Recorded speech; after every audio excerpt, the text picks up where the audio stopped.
प्यारे सज्जनों, एक गांव में एक व्यक्ति के जब विवाह के 10-12 वर्ष हो चुके थे, कोई संतान नहीं हुई, तो उसी गांव से बाहर लगभग 2 किलोमीटर की दूरी पर एक आश्रम था। उसमें एक सिद्ध संत रहा करते थे। वो गांव से भिक्षा मांग कर ले जाते, उसको 3-4 या उससे अधिक दिनों तक खाते। एक दिन वह उस घर से भिक्षा लेने के लिए गए जिस व्यक्ति की कोई संतान नहीं थी। स्त्री पुरुष दोनों ने उस साधु से पुत्र प्राप्ति के लिए विनय की, उसके चरण पकड़ लिए। साधु ने कहा कि एक शर्त पर तुम्हें संतान हो सकती है। स्त्री पुरुष ने पूछा, महाराज बताओ। साधु ने कहा कि प्रथम पुत्र तुम्हारे उत्पन्न होगा, 2 वर्ष होने के पश्चात उसे मुझे दान करना होगा, उसे मैं अपना उत्तराधिकारी बनाऊंगा। अगर आपको मंजूर हो तो बताओ। इसके पश्चात एक लड़की होगी, फिर एक पुत्र होगा। दोनों ने उस शर्त को स्वीकार कर लिया।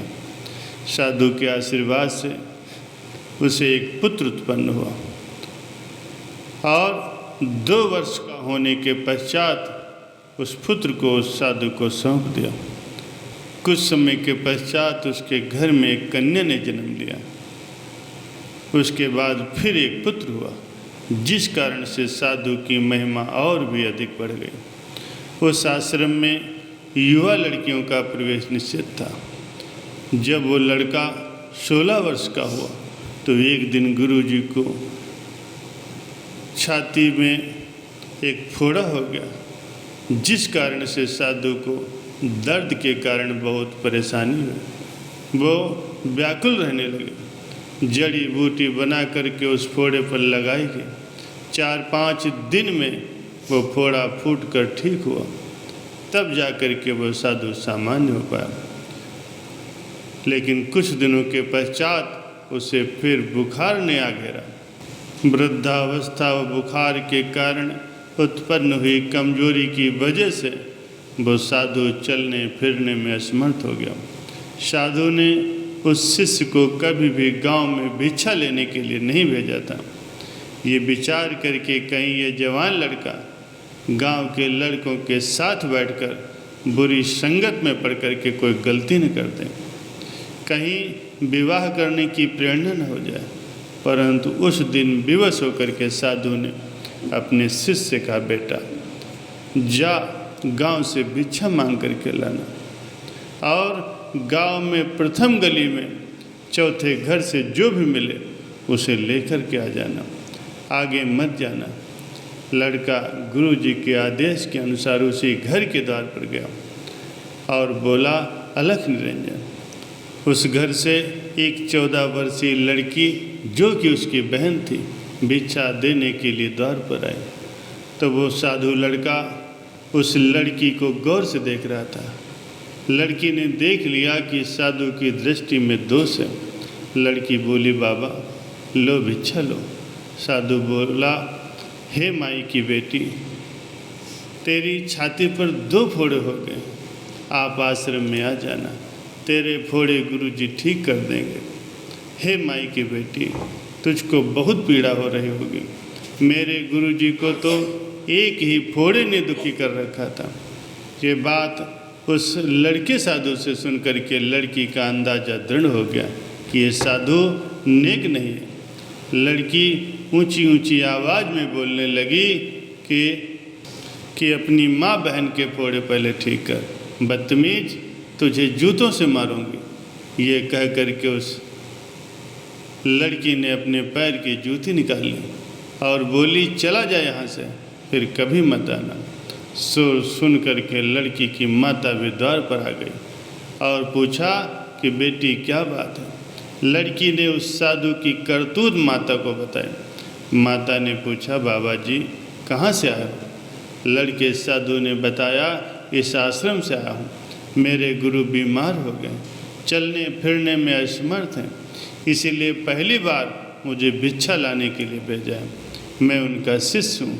मैंने तो इस बहन से पूछा था कि तुझे फोड़े हो गए हैं तो बहुत दुखी हो रही होगी, मेरे गुरु जी को तो एक ही फोड़ा निकला था, दिन रात दर्द से व्याकुल रहते थे।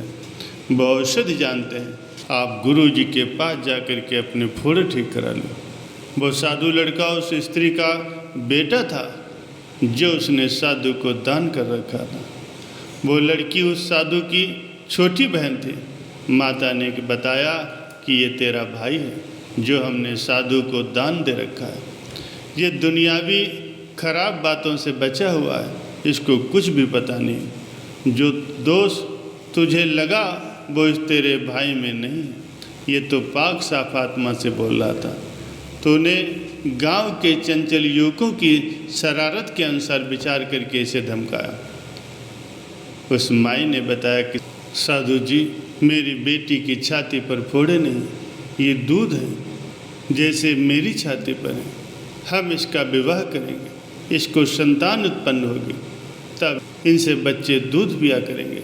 साधु बोला, हे माई, इसका विवाह कब होगा, कब इसको संतान होगी? माई ने बताया कि अभी 3-4 वर्ष के पश्चात विवाह करेंगे, फिर 2-3 वर्ष के उपरांत इसे संतान होगी। साधु लड़के ने आध्यात्मिक दृष्टिकोण से विचार किया कि परमात्मा को जन्म लेने वाले बच्चे की कितनी चिंता है। उसके जन्म से 7-8 वर्ष पूर्व ही उसने दूध पीने की व्यवस्था कर रखी। क्या वो हमारे खाने पीने की व्यवस्था आश्रम में नहीं करेगा? हम तो गुरु शिष्य उस परमात्मा के भरोसे बैठे, आज के बाद भिक्षा मांगना बंद। ये विचार वो कर ही रहा था कि उस माई ने पूछा, बाबा जी क्या चिंता कर रहे हो? साधु बोला कि माई, अब सारी चिंता समाप्त हो गई। ये कह कर के उसने भिक्षा वाली झोली और भिक्षा सब गले में फेंक दी। अब आश्रम खाली हाथ आया तो गुरु जी ने उससे पूछा कि बेटा, भिक्षा क्यों नहीं लाया? झोली किसी ने छीन ली है क्या? लड़के ने बताया, गुरु जी, जब परमात्मा बच्चे के जन्म लेने से 7-8 वर्ष पूर्व ही सारी खाने पीने की व्यवस्था कर देता है, तो क्या वो अपनी खाने पीने की व्यवस्था आश्रम में नहीं करेगा? अवश्य ही करेगा। इसीलिए मैं झोली गली में फेंक करके आया। साधु समझ गया कि एक कामचोर रास्ते में झोली फेंक करके आ गया कि रोज़ भिक्षा लेने न जाना पड़े। साधु विवश था, कुछ नहीं बोला। सोचा कि कल मैं जैसे तैसे स्वयं ही भिक्षा लाऊंगा। जब साधु बालक झोली और भिक्षा गली में फेंक करके आश्रम में खाली चला आया तो परमात्मा ने नगर के कुछ व्यक्तियों के मन में प्रेरणा की कि बड़े बाबा अस्वस्थ हैं, छोटे बाबा को किसी ने कुछ कह दिया है। वो झोली और भिक्षा दोनों फेंक करके खाली चला गया। साधु भूखा है, वो बच्चा भी भूखा रहेगा, ये विचार करके अच्छा भोजन तैयार किया। खीर फुलके दाल बना करके पहले एक लेकर के पहुंचा और साधु से बोला कि छोटा बाबा किसी के कहने पर रुष्ट होकर के भिक्षा नहीं लाया, झोली और भिक्षा फेंक आया है, आप भोजन खाओ। साधु ने कहा कि पहले बालक को खिलाओ। बालक बोला, पहले गुरुजी खाएंगे फिर चेला खाएगा। साधु भोजन खाने लगा। इतने में दूसरा हलवा पूरी लेकर के आया। इस प्रकार लगभग 10 व्यक्ति गांव के यही विचार करके भोजन लेकर के आश्रम में पहुँचे। चेला बोला, वाह भगवान, हमें पता ही नहीं था कि आप कितने अच्छे हो, इसलिए आपके नाम की चिंता कम और हमें भोजन की चिंता अधिक रहती थी। गांव वालों ने नंबर बांध लिया, एक दिन एक घर से उन दोनों साधुओं के लिए भोजन भेजा जाए, और ऐसा ही हुआ। प्यारे सज्जनों, जैसी संगत वैसी रंगत। अपना दोष दूसरों में दिखता है, परमात्मा पर विश्वास के बिना भक्त अधूरा रहता है। मांग कर खाना शास्त्रों के विरुद्ध है, क्योंकि यदि भक्त की श्रद्धा और भावना सच्ची है तो परमात्मा उसके खाने की व्यवस्था स्वयं ही कर देता है। लेकिन गृहस्थी के कर्म करके भोजन ग्रहण करना सर्वोत्तम है। साधु संत का कर्म सत्संग करना है, भक्ति करना है। यदि सच्ची श्रद्धा से वो करता है तो उसे मांगने की कोई आवश्यकता नहीं। परमात्मा स्वयं ही किसी को प्रेरणा दे करके उसके खाने पीने की व्यवस्था कर देते हैं।